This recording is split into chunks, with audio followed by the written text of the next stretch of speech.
Hello, everybody. Season 4, episode 13, Green Effect podcast, live on the air. And actually, for the first time, we're actually also live on Instagram. So we'll see how this all goes. So, kind of a funny story. Actually, it's not funny at all. I am actually doing this podcast for the second time in as many nights because I recorded this on Sunday night and talk about complete disaster. It goes to upload and process and it just dies on me. So it was an awesome podcast. So I had to spend time tonight. Wife's in bed, all my work is done from a very busy day, and now I got to basically redo the completely incredible podcast. But like I said, I'm trying this whole live on Instagram thing to see how it all goes. So anyway, so let's just talk about, and again, I'm trying to remember what the heck I talked about last night. I've got notes, I got my articles up, but yeah, we're going to have to kind of see how this goes. So anyway, so this is, again, being recorded on a Monday evening. This is going to be released tomorrow afternoon on Tuesday, May 14th, but Mother's Day this past weekend. So happy Mother's Day to all the moms, grandmas, stepmoms. Hey, I'm a stepdad, right? Step parents count too. And I hope you guys all had a good weekend. It's I think I said this on social media. Mother's Day is unlike any other parent day, right? Mother's Day is always a little bit extra special, and I'm a stepdad, and I get that totally. So, we my wife and I are kind of we're kind of half empty nesters almost. We have one out and one almost out, but obviously finishing up school. So our Mother's Day is a little bit different because they're older. So one was working most of the weekend, and the other was at a concert in Florida because our kids have better lives than we do. So hey, there you go. Anyway, so our Mother's Day is a little bit different where we actually went to our cottage and really vegged out for the weekend, to be honest. Mother's Day itself, we called the moms, did the video thing. We had three moms to call, two moms and a stepmom, took care of it, all good. But other than that, we just kind of chilled out, man. And that is the life that we are waiting for as complete empty nesters, which we're not going to see for a while, but hey, it's there. So the one thing we actually watched all weekend, and well, not all weekend. I mean, it's a 3-hour thing, but we took in the Tom Brady roast. So for those of you who don't know or haven't been hit by a TikTok algorithm, Tom Brady did a roast, the roast of Tom Brady. Later found out he got paid $30 million. Hell, I would take on a few $1,000 to get roasted, to be honest with you. But 30 million, hey, got to make up some money from all the Bitcoin he lost. But I'm telling you, before you dive into the Tom Brady roast, just make sure that you've got that quote, that sense of humor, because hey, it was a roast, all right, it is what it is, but there was some kind of borderline sketchy shit in there. I mean, you gotta kind of be careful a little bit, but by and large, it was pretty funny.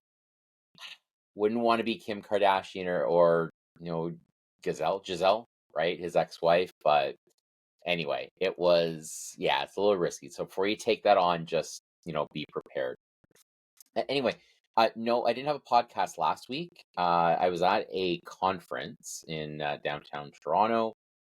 We use our Pathway Pro application that we use for a platform that we use for our brokers and agents is based on the Zoho platform. And you know what? I didn't even know how big and what Zoho was until I left the cocoon of the bank to find all this other cool technology. But anyway, 2 days in downtown Toronto, right at Freak Central, Dundas and Yonge type area, in that vicinity anyway.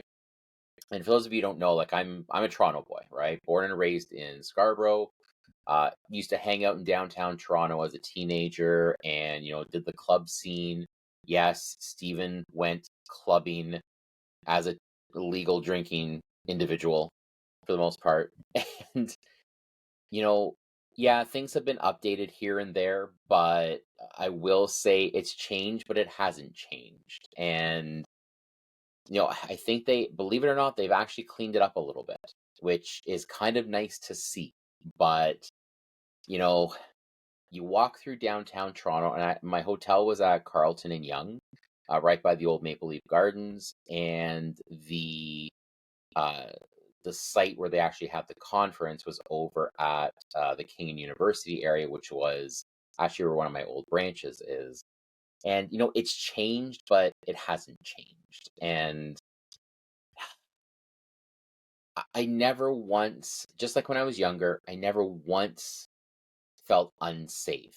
And I walked a lot. I had a lot of time on my own in the evenings. I think I walked one day like 18,000 steps. Just, I enjoy walking in downtown Toronto. I don't know what it is, but I didn't feel safe. I was ducking into alleys, going shortcuts and stuff like that.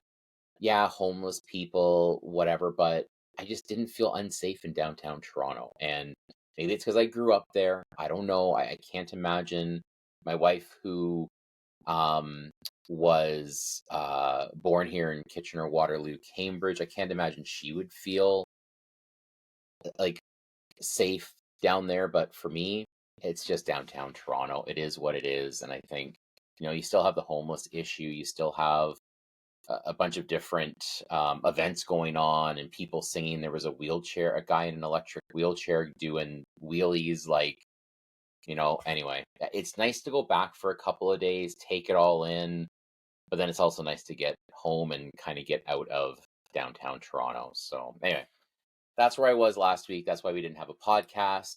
Long weekend coming up. I may or may not. We will definitely see. Just depends on how the weekend goes and if I just get caught up with sleep. So that's that. All right, let's get into some pretty important topics for this week because there was some stuff that dropped.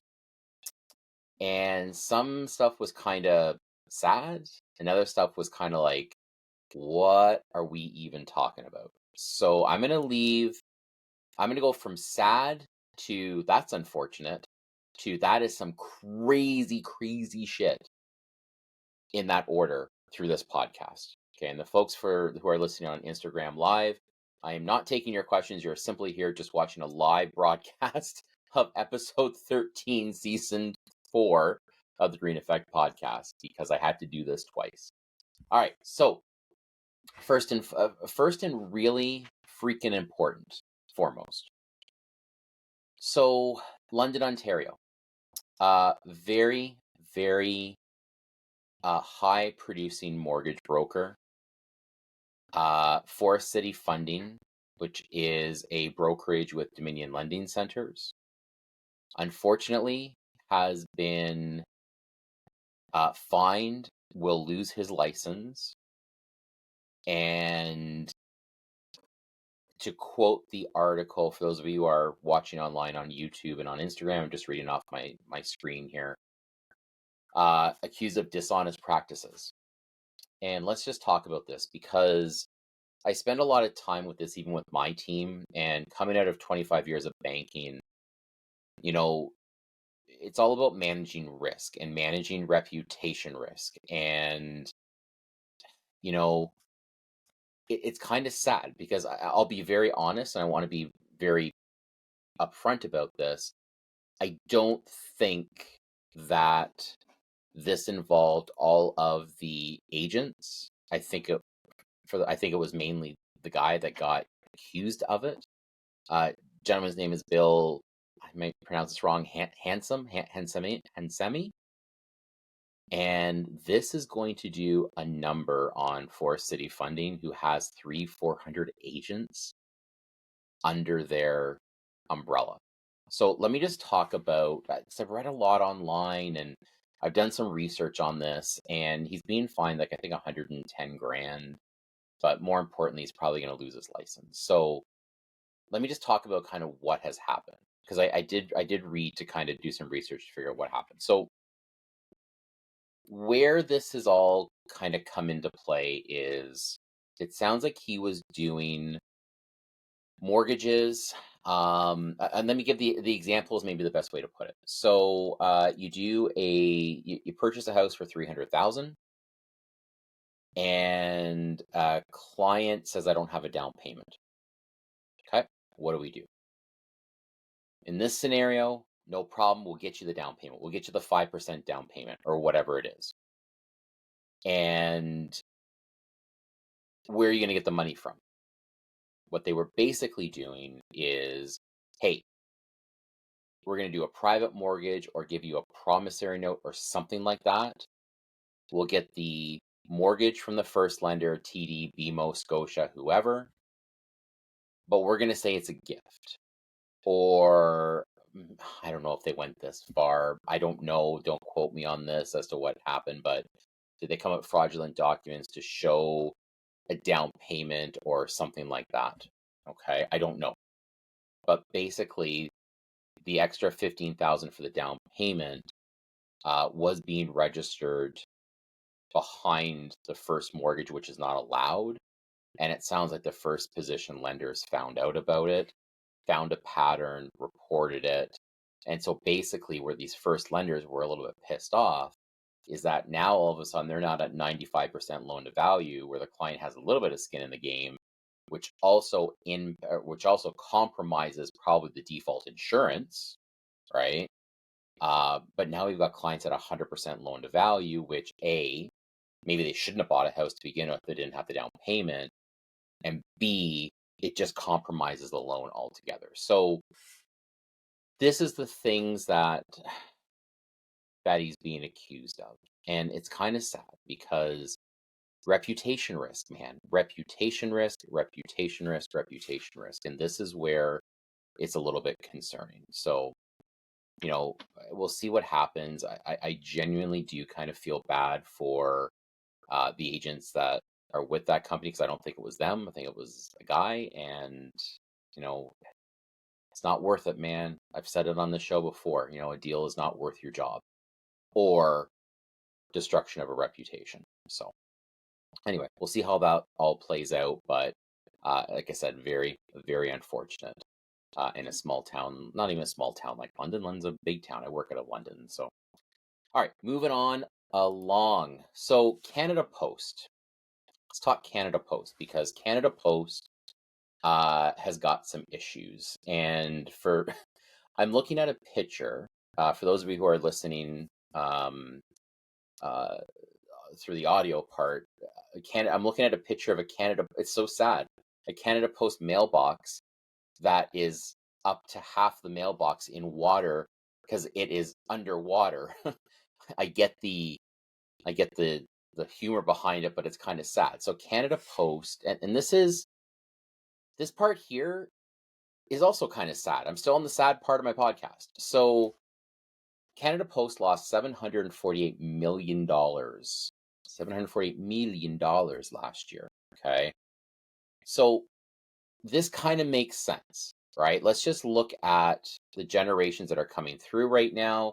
Let's look at what's happening relative to delivery services, parcels, stuff like that. So think about it. You don't really write letters to grandma anymore. You text her, because grandma's got a phone. You text. I'm a good example. I actually sent my mom, it's like I felt like I was doing my job, my mortgage brokerage job. I sent my mom a freaking video by text message for Mother's Day. I didn't send her a card. I didn't send her anything. And then my wife, God bless her, she has migraines. She's an incredible person. She accidentally sent flowers twice to my mother-in-law. Yeah, that happened. So I guess she's kind of supporting Canada Post. But kids, Gen X's, were not using postal mail anymore. The only thing that comes in through the mail anymore is bills. Again, if you are my wife who refuses to switch to electronic bills, again, God bless her. The only thing that comes in our mail anymore is NOAs, a couple of bills from small towns and my wife's credit card bills. That's it. Nothing else comes in our mail. So when I look at this raises so many concerns and issues where we need the postal service, guys. We need the postal service. But there is a suggestion on the table. Do they do it 2 or 3 times a week? Well, let's not forget there's a lot of contracts and stuff out there that depend on business days. We'll mail a letter and the clock starts the second the postal stamp hits. This creates some problems, but I don't know, is this another example of a company, Crown Corporation? So, they're part of the government kind of. Is this another example of a company who didn't evolve fast enough? Is this Kodak all over again? I don't know.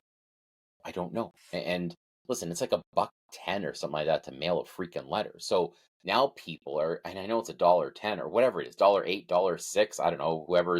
There's some people here on Instagram watching. You tell me how much is it a stamp these days, right? But people are like, well, why bother doing any of that and having to write the letter and proofread it and whatever, and then mail a letter? Like who wants to bother doing that? So I mean, there's more issues. There's a union involved, right? I'm pretty sure the union is not going to say, hey, no problem. We can just start to cut postal service or go down to 2 or 3 days a week. It's not going to happen. So a lot of very foundational issues without having full postal service, right? Uh, More so, I'll just read this right off the screen. Canada Post said Friday its financial situation is so grim it could run out of operating funds in less than a year. Wowzers. That is pretty incredible. So, all right, moving on along. So, on the topic of what the hell, man? Like, what the hell? We added Canada 90,000 jobs in April. Like, through unemployment stayed flat at 6.1, but we added 90,000 jobs. 50,000 are part-time, 40,000 full-time. But someone raised a really good point. I'm going to talk about the impact on Bank of Canada and rates in just a moment, but someone raised a really good point. I was talking to a client, I can't remember who it was, but they said, if we're adding that many jobs, how many people are working 2 jobs or 3 jobs to make ends meet? I get it, man. That is a really valid point. How many people are just working multiple jobs? All right. And I don't know. I'm not a statistician enough to know, does this mean only one person per job for the 90,000? But here's what this means, big picture. Tiffy Boy and his band of merry men, I know, are sitting there saying, same as me, what the hell? They're trying to slow down the economy. They're trying to have less people working. They need a slower economy. They're thinking to possibly bring down rates. So when they see this, and which is crazy because business insolvencies are at, like, I don't know if it's all-time high, but it's pretty damn high. Consumers have really high household debt, which is probably leading maybe more so to my comment around people working more than one job, part-time, etc. But he's probably thinking, what the hell? Why are we adding so many jobs? Where are these jobs coming from, right? Or like, how are people hiring? And I think, yes, unemployment did stay flat, but this is really inflationary because if people are still working, that means they're still able to afford stuff, and that's going to slow down Tiffy Boy's next steps for dropping rates. So here it is, guys. Big picture, we might. It's gonna make me sick saying it, but we might not see rate cuts June, July, maybe not till August, maybe only 0.25%. Now, for the folks who listen to this podcast all the time, they're going to know that I've been saying, because things are so bad on paper with insolvencies and household and insane housing. We're going to talk about immigration in just a moment because that's gone off the rails again. I've been saying that I think they need to be like 1%, 1.25% by the end of the year based on the numbers that I'm researching. We might not even get 0.25% to 0.5% drop in the prime lending rate, which is absolutely insane to think of based on what I'm seeing. And then you've also got the US Fed, they're saying, hey, I think he even said we might even raise the rate. Like, can you imagine Tiffy Boy marches out there in June and says, hey guys, sorry, we got to jack up the rate. Holy crap, people would lose their mind or their car or their house. So that's what this means. This means a probable delay in the drop on interest rates. Now, let's just go right on into the what the hell part of the presentation, or the are you kidding me, or this is nuts. So, on the topic of inflation, Canada has imposed limits on student visas. It's like 360,000, okay? Down from like a lot more. It was a 35% reduction, okay? And sorry, the exact number is 350,000. Well, guess what? Our government loves to overachieve. All right. And this is what has happened. Our government has overachieved. So, in the first 2 months of 2024, are you sitting down? We have seen a total of 132,600 study permits. So in the first 2 months of 2024, we are already at our allowance for 1/3 of the whole year. What does this mean? Well, that's a great question. I'm glad you're asking that. We will hit our max student visa quota by June 30th, the first 6 months. So if these guys are serious, that means as of July 1st, Happy Canada Day, we are shutting her down. No more student visas the rest of the year. Are you telling me that's going to happen? Like, are you actually telling me that might happen? Because that's what they're supposed to do. So, are they going to say... Now, what I think has ended up, and this is where I'm a little bit confused, because I thought students were looking at this because we had a drop.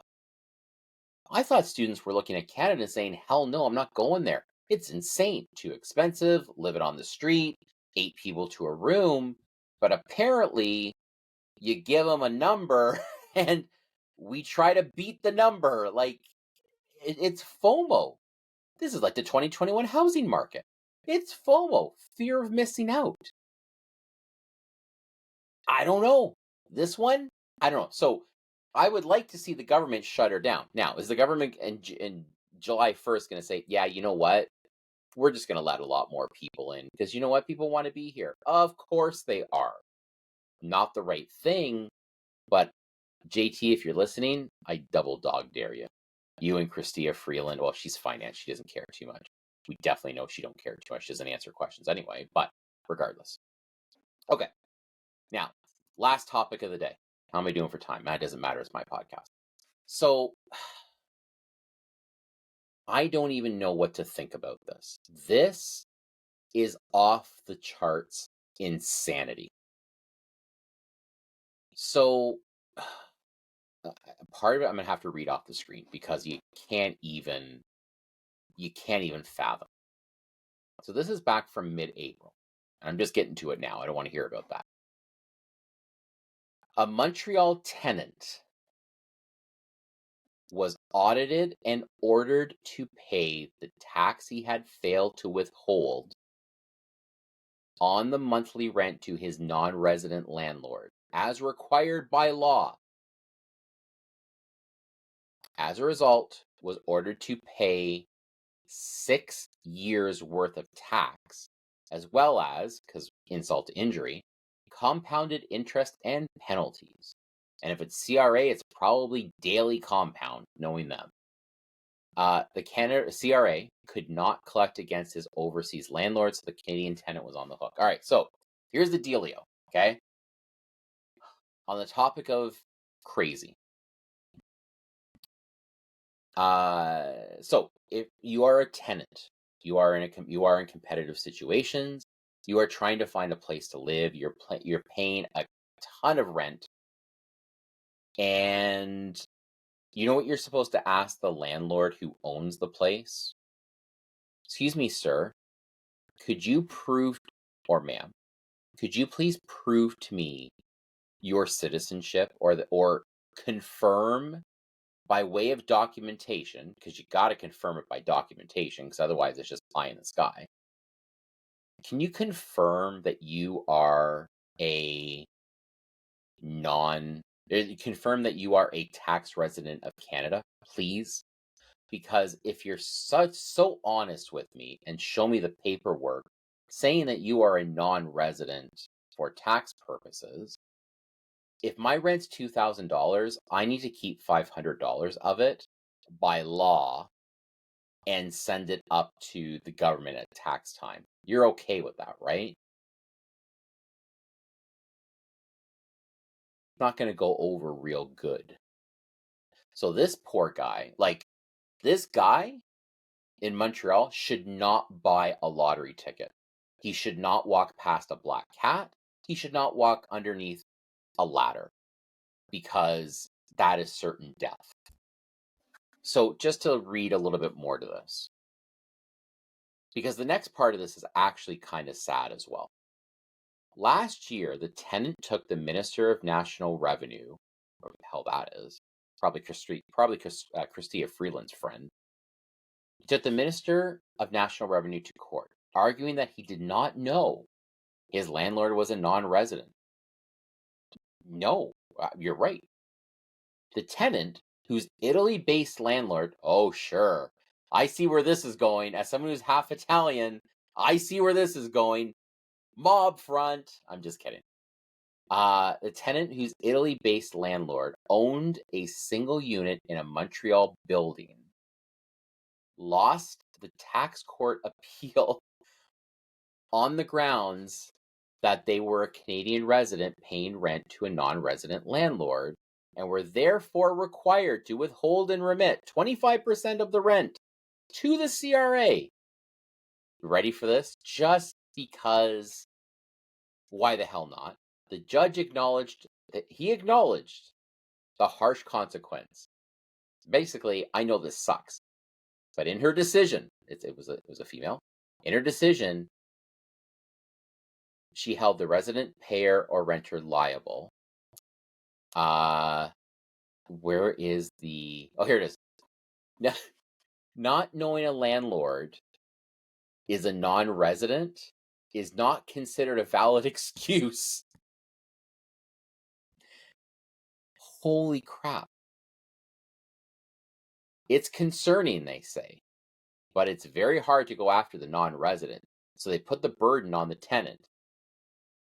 We can't find the guy in Italy. So we're just going to go after the low-hanging fruit. Pickings are slim. Poor bugger trying to make his way through life by paying rent because it's easy. So this is federal, folks. This is across the country, right? I think some of you probably know I've got, I own, my wife and I, we own a couple of rental properties down east. And am I to be prepared to fully disclose to my tenants that I am in fact a tax resident of Canada, so they know not to withhold 25% of the rent? I want this to go to Landlord Tenant Board in Ontario just to hear the argument for the first time that a tenant asks the landlord for proof. The landlord tells them to go pound salt, and now they're withholding 25% of the rent. And now the landlord serves the tenant with one of the end forms of some sort for non-payment, and it's got to go in front of the board. please somebody record that for me, because this is insanity. All right. So I don't know. What do we do with this? Help me unpack this. What do we do with this? I don't, that's got to change. Like, go pick on someone your own size. Do not pick on tenants. Are you crazy? Ugh. Anyway, that's that part there. All right. Well, listen, that's enough, considering, as I've told everybody, this is the second time I'm recording this podcast because I had an epic technical failure last night. This podcast seems to be about 5 minutes shorter, so I don't know what the hell I missed, but regardless, it's done. We've done it twice. If this one fails, people are watching on Instagram Live right now. If this one fails, mark my words, I'm not recording the third time. It just wasn't meant to be. All right. Other than that, that's all I got for you guys this week. Hey, thanks. The whole Instagram Live thing is new, so hopefully that worked out okay and people maybe enjoyed it. Whatever, it's all good. As we always end our podcast, and for those of you who are on Instagram Live, go to greeneffect.ca. You can listen to the whole podcast and all my older podcasts. But like we end all of our podcasts, 5-star review, please. Okay, we do not accept 4s, 3s, 2s, 1s, and I don't know if there's 0s. Like me, follow me. If you're watching on YouTube, subscribe and hit hit the notification bell, ding, and like me, love me, follow me, all that stuff. And other than that, thanks for listening. Keep fit, have fun. See you in episode 14.